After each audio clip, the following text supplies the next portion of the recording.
sigo aqui, voltando para os nossos assuntos da capital, porque é o seguinte, em cerca de 2 meses, Salvador registrou pelo menos 3 acidentes envolvendo construções irregulares. O mais recente, você lembra, aconteceu no último domingo, né, quando uma marquise desabou, matando uma pessoa em Piripiri. E por isso, Andréa Silva, a gente vai trazer essa discussão aqui da necessidade de que sejam obedecidos, observados todos aqueles cuidados na hora da construção de um imóvel ou da ampliação de um imóvel, não é mesmo? Exatamente, Ricardo. É isso que a gente quer trazer, essa discussão que a gente quer trazer, para que as pessoas tenham orientação técnica na hora de fazer uma obra, na hora de construir uma casa, né? Cabe ao poder público fiscalizar, mas as pessoas também precisam de orientação. Por isso que a gente conversa com quem entende, né? Com um especialista. Estou com um engenheiro aqui, professor Luiz Edmundo Campos, que é da Universidade Federal da Bahia, e ele até montou aqui uma estrutura para que a gente, bem didática, né, professor? Bom dia. Para que a gente possa explicar essa última situação aí agora, no fim de semana, daquela marquise que desabou. Como é que o senhor poderia explicar para a gente na prática o que aconteceu ali, professor? Bom dia, André, bom dia, Ricardo, bom dia, Luana, bom dia a todos. Olha, é interessante, eu botei aqui um exemplozinho. Uma casa, a gente tem uma laje, que eu posso representar aqui por esse tablet, que vai carregar essa laje, que está o peso das pessoas dos móveis, vai ser descarregado na viga, e a viga, que é o caso que a gente está estudando, ela vai tentar deformar, fazer isso. Então essa viga, na parte superior, ela vai ser comprimida, vai ser apertada, e na parte inferior, ela vai ser tracionada, ela vai ser esticada. Como o concreto não resiste bem à tração, é necessário a gente botar um elemento para poder resistir à tração, no caso é a ferragem. Antigamente, quando não tinha ferragem, a gente fazia a viga com uma arcada, não tinha viga, são aquelas arcadas para não ter o esforço de compressão, ou botaria madeira para o esforço. Com o concreto armado surgiu isso. Agora acontece uma coisa interessante, André, como naquele caso lá de Piripiri do domingo, que aqui está a viga que ela deve ser armada embaixo, mas no balanço nessa parte, se a gente for olhar aqui, a parte comprimida, a parte que está sendo esmagada é a parte de baixo e a parte tracionada é a parte de cima. Então a ferragem deveria ser na parte de cima. Então eu botei aqui um exemplo de uma fita funcionando como se fosse uma ferragem. Como se fosse a ferragem. Então nessa parte aqui a ferragem vai suportar aqui embaixo, está deformando, e na parte mas nessa de parte de cima aqui. Então as pessoas não costumam colocar essa parte de cima, acha que é besteira e coloca a ferragem só embaixo. Até por uma questão de custo, às vezes? Não, às vezes por desconhecimento. Então o que é que ela faz? Se você for olhar lá, eu estive analisando aquelas imagens de vocês, essa parte aqui quebrou e a peça que quebrou ficou pendurada pela ferragem de baixo, onde mostrou que a ferragem de cima foi insuficiente para suportar. Isso é muito importante.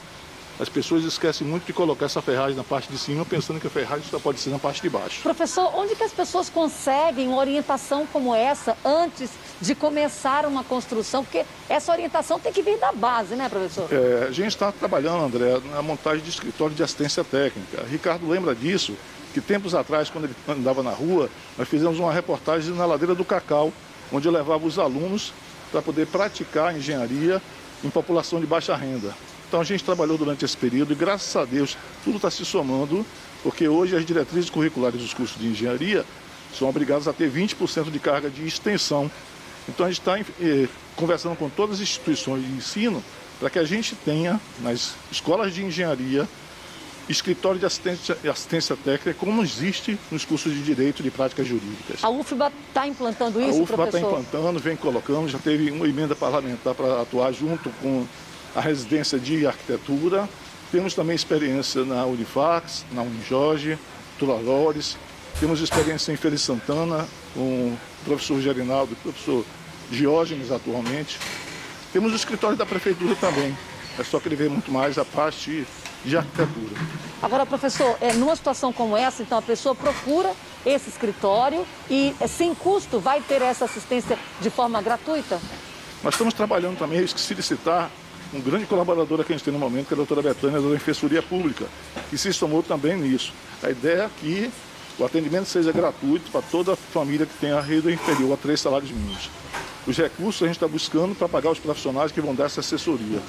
Mas é um atendimento gratuito para toda a sociedade. Para a gente encerrar, está chovendo. O senhor viu mais cedo o nosso colega Sérgio Pinheiro mostrando algumas encostas. Que orientação do senhor, que é um especialista numa chuva como essa, professor? Essa chuva, André, é um pouco mais perigosa do que as anteriores, porque parou, mas o terreno já está úmido. Então essa chuva, mesmo com intensidade inferior à outra, ela é pior. E também essa chuva que não alaga muito, ela penetra mais. Então vai ficar todo mundo alerta e caso tenha alguma anomalia em casa, ligue para a Defesa Civil e saia de casa. Ligar para a Defesa Civil, né? É uma coisa de uma contradição que a gente está fazendo agora, uma campanha de fique em casa, né? Mas nessa hora ele deve procurar uma Defesa Civil e um abrigo para não correr vidas. A gente brinca que o patrimônio a gente consegue recuperar, a vida não. Tá bom então. Professor, muito obrigada pelas informações, pelos esclarecimentos. É isso aí, né, Ricardo? Sérgio Pinheiro está percorrendo aí vários pontos da cidade e fica o alerta também do professor Edmundo Campos, engenheiro e professor da Universidade Federal da Bahia. Ricardo. É isso, um dos grandes especialistas que nós temos no assunto, né, André Silva? Entende bem desse quesito e por isso esse alerta é tão importante. A gente estava vendo há pouco as imagens da chuva que continua caindo aqui na capital baiana. As nossas equipes estão girando. Olha ali como é que está, você viu há pouco. Lipe ao vivo agora, nós vimos outros pontos também, 7 horas e 37 minutos, a chegada a Salvador, inclusive a lente da nossa câmera completamente molhada e o alerta de sempre para os motoristas, a gente reforça a necessidade desse cuidado ao sair de casa, se necessário, né? Em meio a essa chuva toda e em meio a esta pandemia. E aí a gente consegue ver também aquele trecho lá para quem vem da Cidade Baixa em direção ao centro da cidade, o transporte público na rua, alguns veículos também, faróis ligados, como tem que ser um dia chuvoso como esse.